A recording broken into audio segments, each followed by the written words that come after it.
নমস্কার বন্ধুরা, কেমন আছেন? আশা করি সকলে ভালো আছেন। এই মুহূর্তের বিগ ব্রেকিং নিউজ আপনাদের সাথে শেয়ার করব। বিজেপির বাংলা বিদ্বেষ থেকে রেহাই নেই কার্গিল সেনা পরিবারেরও। হ্যাঁ বন্ধুরা, এমনটা তথ্য উঠে আসছে। পুরো বিস্তারিত তথ্য আপনাদের সাথে তুলে ধরবো। তার আগে বলে রাখি, আমাদের চ্যানেলে প্রথমবার আসলে অবশ্যই চ্যানেলটি সাবস্ক্রাইব করে আমাদের সাথে থাকবেন। বিজেপির বাংলা বিরোধিতা ও বিদ্বেষ রাজনীতি যে কোথায় পৌঁছেছে তা কল্পনার বাইরে। রাজ্যে রাজ্যে বাংলা ভাষাভাষী মানুষের ওপর দমনপীড়ন তো চালাচ্ছেই, এবার তারা রেহাই দিল না কার্গিল যুদ্ধে অংশ নেয়া সেনা পরিবারকেও।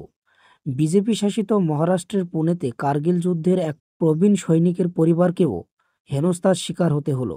সেনা পরিবারের অভিযোগ, শনিবার গভীর রাতে পুলিশ সহ 30 থেকে 40 জনের একটি দল তাদের বাড়িতে হামলা চালায়। তাদের কাছে ভারতীয় নাগরিকত্বের প্রমাণ চাই।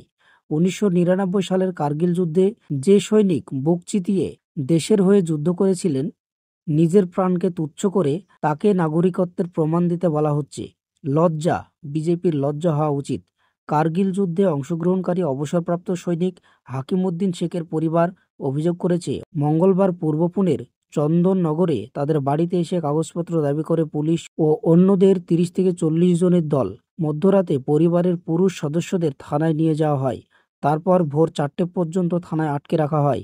সেই সঙ্গে হুমকি দেওয়া হয় যে যদি আমরা আমাদের নাগরিকত্বের প্রমাণ করতে ব্যর্থ হয়, আমাদের বাংলাদেশি বা রোহিঙ্গা ঘোষণা করা হবে। এই হচ্ছে বিজেপি। ডবল ইঞ্জিন রাজ্যগুলিতে বাংলাভাষী ও বাঙালিদের নিপীড়ন চালাচ্ছে। বাংলায় কথা বললে তাদের হেনস্থা করা হচ্ছে এবং বাংলাদেশে পুশব্যাক করা হচ্ছে। সারা দেশ জুড়ে চলছে গভীর চক্রান্ত।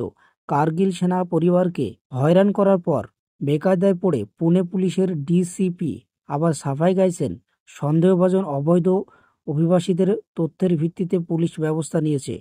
আমাদের দল কাগজপত্র চেয়েছিল, তারা ভারতীয় বলে স্পষ্ট হয়ে যাওয়ার পর আমরা তাদের ছেড়ে দিয়েছি। পুলিশের দলের সাথে তৃতীয় কোনো পক্ষ ছিল না। উল্লেখ্য, 58 বছর বয়সী হাকিমউদ্দিন 1984 থেকে 2000 সাল পর্যন্ত সেনাবাহিনীর 269 ইঞ্জিনিয়ার রেজিমেন্ট 16 বছর দায়িত্ব পালন করেছেন। তার আক্ষেপ, আমি কার্গিলে এই দেশের জন্য লড়াই করেছি, আমাকেই কিনা প্রশ্ন করা হচ্ছে আমি এদেশের নাগরিক কিনা। সম্মানীয় দর্শক, আপনারা এটাকে কোন চোখে দেখছেন অবশ্যই কমেন্ট বক্সে কমেন্ট করে জানাবেন।